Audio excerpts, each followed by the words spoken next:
안녕하세요. 삶의 깊은 의미와 영혼의 문제를 탐구하는 시간입니다. 오늘 우리가 나눌 이야기는 당신의 인생에서 가장 중요한 질문, 바로 나는 무엇을 믿으며 그 믿음은 어디에 뿌리내리고 있는가에 대한 것입니다. 이 이야기가 여러분의 마음에 깊은 울림을 준다면 주저하지 마시고 좋아요와 구독을 통해 더 많은 분들과 이 은혜를 나눠주시길 바랍니다. 여러분의 작은 손길이 누군가에게는 새로운 삶의 시작이 될 수 있습니다. 주님의 평화가 여러분과 함께하기를 기원합니다. 이제 제가 여러분께 한 가지 간곡한 부탁을 드리고자 합니다. 오늘 제가 전하는 그 어떤 말이든 그저 제 말을 맹목적으로 믿지 말아 주십시오. 대신 여러분 스스로 이 책, 바로 성경을 펼쳐 확인하시길 간절히 바랍니다. 저는 사람들이 자신의 영원한 운명이 걸린 믿음의 문제에 대해 이토록 무심한 이유를 도무지 이해할 수 없습니다. 우리는 언젠가 반드시 그분, 우리의 창조주 앞에 서게 될 것입니다. 그 사실을 진정으로 이해한다면 당신이 무엇을 믿는지, 그리고 그 믿음이 얼마나 확실한 근거 위에 서 있는지 분명히 알아야만 합니다. 생각해 보십시오. 인생의 마지막 순간, 창조주 앞에서는 그 찰나는 당신의 존재 전체에서 가장 파괴적이고 끔찍한 순간이 되어 영원한 고통의 심연으로 이어질 수도 있고, 혹은 상상할 수 있는 가장 위대하고 영광스러운 순간이 될 수도 있습니다. 만약 당신이 인생에서 단 한 가지 반드시 진지하게 알아야 할 것이 있다면 그것은 바로 당신의 마지막이 어디를 향하고 있는지, 그분의 얼굴을 마주했을 때 과연 어떤 일이 펼쳐질 것인지에 대한 확신입니다. 그러니 제 말을 그대로 받아들이지 마시고 이 성경을 직접 연구하십시오. 성경 사도행전 17장에는 베레아라는 지역의 사람들이 등장합니다. 성경은 이 베레아 사람들이 데살로니가에 있는 사람들보다 더 고결하고 신사적이었다고 칭찬합니다. 11절을 보면 그들은 간절한 마음으로 말씀을 받고 이것이 그러한가 하여 날마다 성경을 상고했다고 기록되어 있습니다. 사도 바울과 실라가 베레아에서 하나님의 말씀을 전했을 때 사람들은 그들의 설교를 듣고 집으로 돌아가 성경을 펼쳤습니다. 그리고 잠깐, 방금 들은 저 말이 정말 사실일까? 성경에 정말 그렇게 기록되어 있을까? 하고 스스로 확인했습니다. 그들은 바울과 실라의 가르침이 진실인지 아닌지를 알아보기 위해 성경을 깊이 연구했던 것입니다. 여러분은 어떻습니까? 교회에서 설교를 들은 후 집으로 돌아와 잠깐만 이 말씀이 어떤 문맥에서 나온 것인지 내가 직접 확인해 봐야겠다.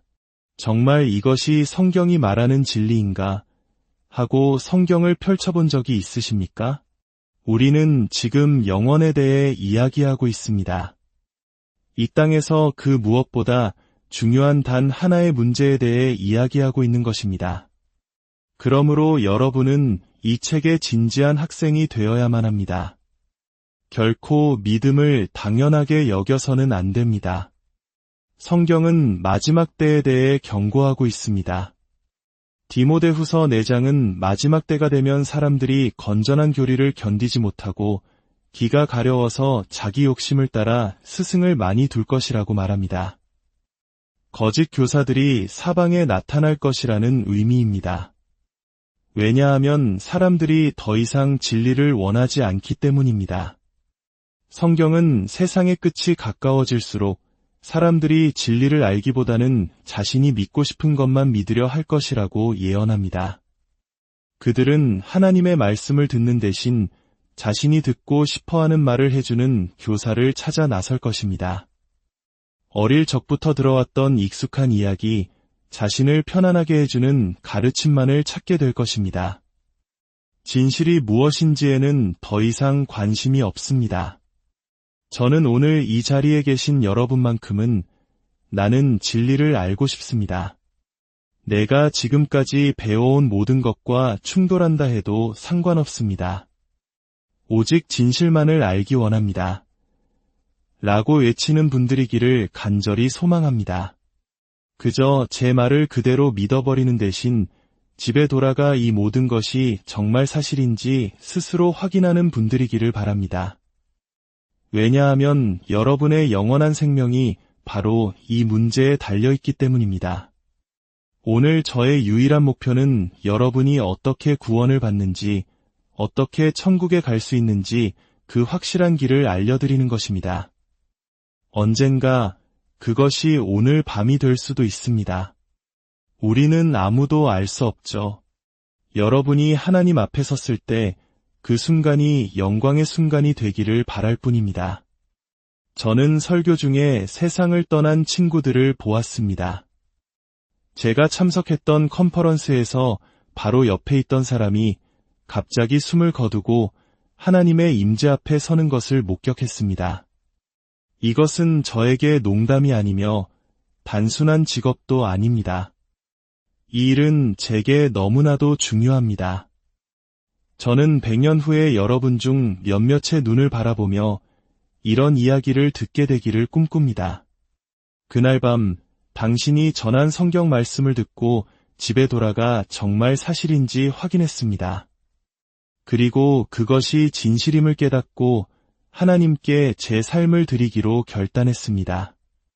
바로 그 순간 하나님의 성령이 제게 임했고 제 삶은 영원히 변했습니다. 오늘 밤 제가 원하는 것은 단 하나, 혹시 지금까지 속아왔거나 그저 주어지는 가르침을 무비판적으로 믿어왔던 분들이 계시다면 오늘 밤 조금 더 깊이 생각하고 하나님 앞에 서는 것을 더 진지하게 고민하여 모든 것을 바로잡는 것입니다. 하나님은 은혜롭고 사랑이 많으시며 용서하시는 분입니다. 그분은 당신과 관계 맺기를 원하십니다. 이제 오늘날 세상에 널리 퍼져 있는 몇 가지 거대한 거짓말들에 대해 이야기해 보겠습니다. 첫 번째 거짓말은 당신은 우연의 산물이라는 것입니다. 대부분의 사람들이 학교에서 그렇게 배웠습니다. 당신은 그저 우연한 사고의 결과물이라고 말입니다. 수십억 년 전 우주에 먼지가 있었고 운 좋게도 그 먼지가 폭발하여 지구가 만들어지고 또 운 좋게 자전을 시작하고 생명체가 자라나 지금의 우리가 되었다는 이야기입니다. 하지만 성경은 그것이 진실이 아니라고 말합니다. 성경은 당신이 하나님에 의해 창조되었다고 선포합니다. 당신은 결코 우연이 아닙니다. 사도행전 17장 26절을 직접 찾아보십시오. 인류의 모든 족속을 한 혈통으로 만드사 온 땅에 살게 하시고 그들의 연대를 정하시며 거주의 경계를 한정하셨으니 이는 혹 하나님을 더듬어 찾아 발견하게 하려 하심이로되라고 말씀하십니다. 이 말씀은 하나님이 당신을 창조하셨을 뿐만 아니라 언제, 어디에, 어떻게 당신을 두실지 구체적으로 계획하셨다는 의미입니다. 당신은 우연히 태어난 존재가 아니며 하나님은 당신이 태어날 시기와 당신이 살아갈 장소를 정확하게 결정하셨습니다. 하나님은 당신이 오늘 밤 이 자리에 있을 것까지도 정하셨습니다. 성경은 이 모든 것을 통해 당신이 하나님을 더듬어 찾아 발견하게 하기 위함이라고 말합니다. 이것이 바로 당신이 창조된 목적입니다. 로마서 1장 20절을 보십시오. 창세로부터 그의 보이지 아니하는 것들 곧 그의 영원하신 능력과 신성이 그가 만드신 만물에 분명히 보여 알려졌나니 그러므로 그들이 핑계하지 못할지니라 하나님은 말씀하십니다. 그저 밖으로 나가 주위를 둘러보고 세상이 어떻게 움직이는지 보기만 해도 이 모든 것이 우연일 수 없음을 창조주가 계심을 알 수 있다고 말입니다. 어릴 적 학교에서 지구에 대해 처음 배웠을 때를 기억하십니까?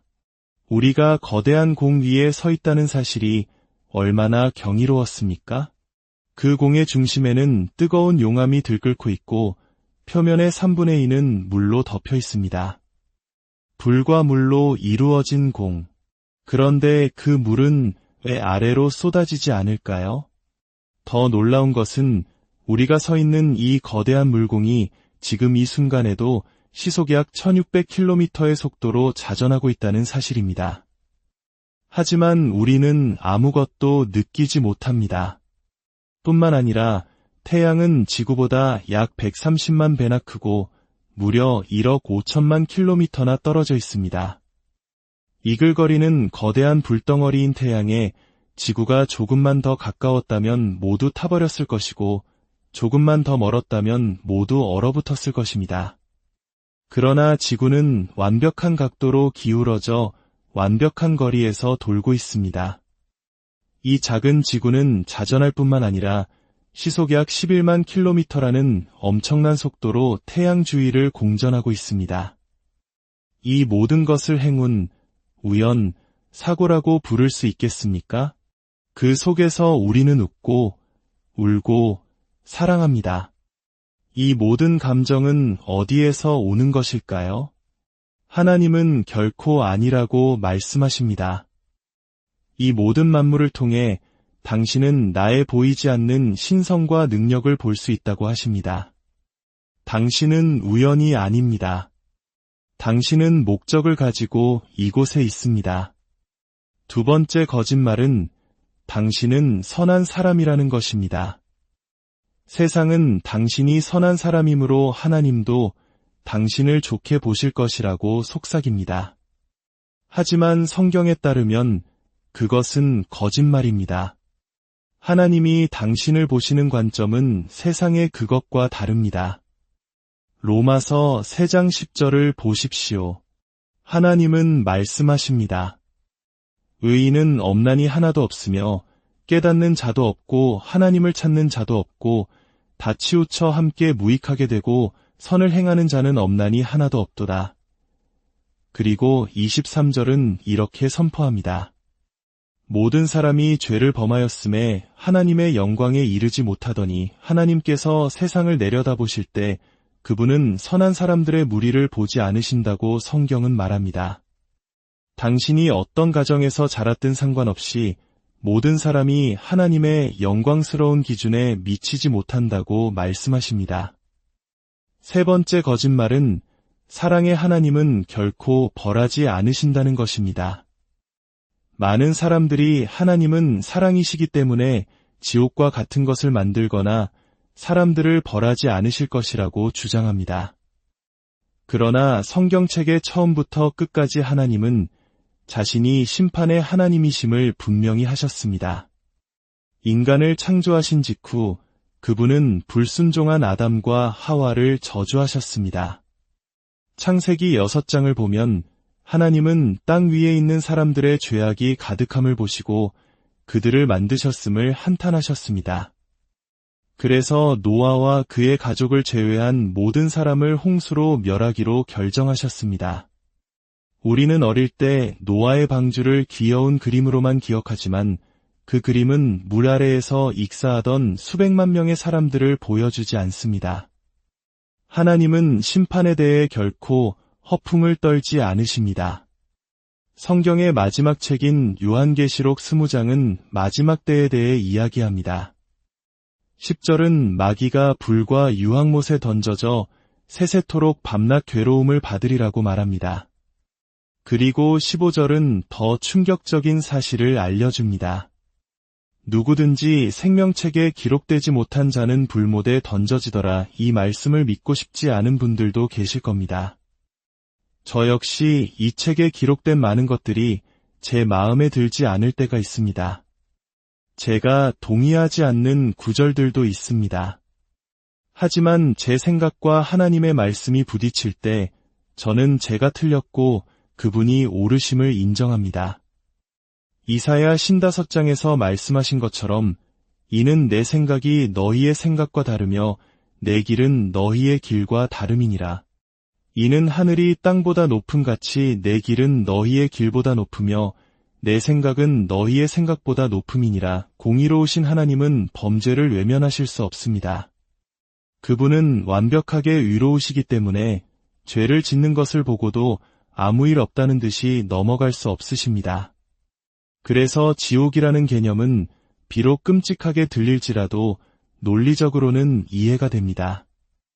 하지만 성경 전체를 통틀어 가장 이해하기 어렵고 가장 비논리적이며 그래서 가장 위대한 진실이 있습니다. 바로 로마서 5장 8절의 말씀입니다.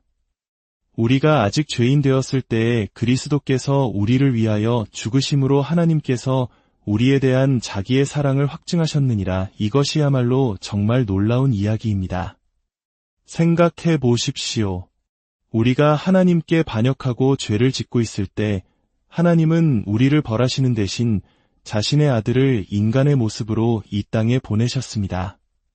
그리고 그 아들을 십자가에 못 박히게 하셨습니다. 죄를 알지도 못하신 그분에게 이 세상의 모든 죄를 짊어지게 하셨습니다. 바로 당신을 의롭게 하시기 위해서 말입니다. 내가 받아야 할 형벌을 창조주이신 그분이 자신의 아들을 대신하여 받게 하셨다는 것, 이것은 믿기 어려운 사랑의 신비입니다. 세상은 천국으로 가는 길이 여러 개라고 거짓말합니다. 착하게 살면 된다고, 어떤 종교든 진심으로 믿으면 된다고 말입니다. 하지만 사도행전 4장 12절은 단호하게 선포합니다. 다른 이로서는 구원을 받을 수 없나니 천하 사람 중에 구원을 받을 만한 다른 이름을 우리에게 주신 일이 없음이라. 당신의 선행이 당신을 구원할 수 없습니다. 오직 예수 그리스도의 이름만이 당신을 구원할 수 있습니다. 하나님은 왜 자신의 아들을 이 땅에 보내 고통받게 하셨을까요? 천국에 갈 수 있는 다른 길이 있었다면 왜 굳이 그런 끔찍한 방법을 택하셨을까요? 아닙니다. 다른 길은 없었습니다. 우리를 구원할 다른 이름은 없었습니다. 의로우신 분은 오직 그분의 아들뿐이었고 그 아들이 우리의 죄값을 치러야만 했습니다. 로마서 3장은 말합니다. 모든 사람이 죄를 지었으나 그리스도 예수 안에 있는 속량으로 말미암아 하나님의 은혜로 값없이 의롭다 하심을 얻은 자 되었느니라. 하나님은 예수님을 우리의 화목제물로 세우셨습니다.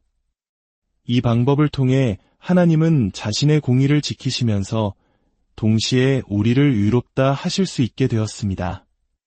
죄는 반드시 벌을 받아야 한다는 공의를 예수님의 죽음으로 만족시키셨고 그를 믿는 자들을 용서하심으로써 사랑을 이루신 것입니다.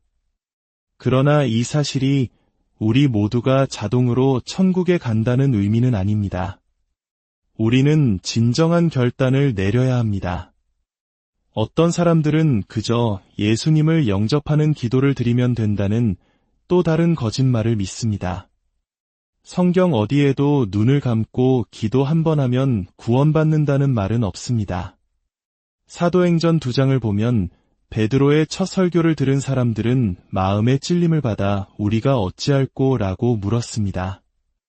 그때 베드로는 너희가 회개하여 각각 예수 그리스도의 이름으로 세례를 받고 죄 사함을 받으라 그리하면 성령의 선물을 받으리니 라고 말했습니다. 회개는 단순히 죄를 후회하는 것이 아닙니다. 자신이 가던 길에서 180도 돌아서서 예수님을 따르기로 결단하는 것입니다. 세례는 옛 자아에 대해 죽고 그리스도 안에서 새로운 생명으로 태어나는 것을 상징합니다. 그리고 성령의 선물은 우리 안에 거하시며 우리를 변화시키고 인도하시는 하나님의 영입니다. 당신은 예수님을 따르기로 결단한 적이 있습니까? 당신의 삶을 내려놓고 하나님께 하나님, 이제 제 자신을 위해 살지 않고 당신을 위해 살겠습니다. 당신의 영으로 저를 채워주시고 변화시켜 주십시오라고 고백한 적이 있습니까? 마지막 거짓말이 있습니다. 그것은 예수님을 따르면 당신의 삶은 모든 문제에서 해방되고 부유하고 건강해질 것이라는 약속입니다. 이것은 거짓말입니다. 오히려 성경은 예수님을 따르는 삶이 더 어려워질 것이라고 말합니다. 사도 바울은 고린도후서 4장에서 이렇게 고백합니다. 우리가 사방으로 우겨쌈을 당하여도 쌓이지 아니하며 답답한 일을 당하여도 낙심하지 아니하며 박해를 받아도 버림받지 아니하며 거꾸러뜨림을 당하여도 망하지 아니하고 예수님을 따르기로 결단하고 세상과 다른 방식으로 살아가기 시작하면 당신은 고난을 겪게 될 것입니다. 하지만 바울은 말합니다. 우리가 잠시 받는 환난에 경한 것이 지극히 크고 영원한 영광에 중한 것을 우리에게 이루게 함이니 이 땅에서의 고난은 힘들지만 그것은 우리를 위해 비교할 수 없는 영원한 영광을 준비하고 있습니다. 이제 당신의 결단의 시간입니다. 이 모든 메시지를 듣고 당신은 이렇게 생각할지 모릅니다. 이 길이 어렵다는 것을 압니다. 하지만 저는 예수님을 원합니다. 나를 위해 십자가에서 죽으신 그분을 원합니다.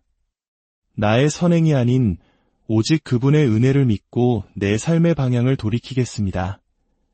지금 이 순간 당신과 하나님 단 둘만의 시간입니다. 조용히 눈을 감고 하늘 보좌에 앉아 계신 영광의 하나님을 떠올려 보십시오. 수억의 천사들에게 둘러싸인 그분이 당신을 향한 사랑 때문에 자신의 독생자를 십자가에 내어주신 그 놀라운 사랑을 묵상해 보십시오. 그리고 그 하나님께 당신의 마음을 솔직하게 아뢰십시오. 그분을 따르기 원하는지, 당신의 삶에 그분의 영이 임하기를 원하는지 말입니다. 이것은 다른 누구도 아닌 당신 스스로 내려야 할 가장 중요한 결단입니다. 오늘 이 말씀이 여러분의 삶에 깊은 울림을 주었기를 바랍니다. 만약 당신이 오늘 새로운 결단을 내렸다면 그 믿음의 여정을 포기하지 마십시오. 이 채널을 통해 더 많은 영혼들이 진리의 빛을 발견할 수 있도록 여러분의 관심과 나눔을 부탁드립니다. 주님의 이름으로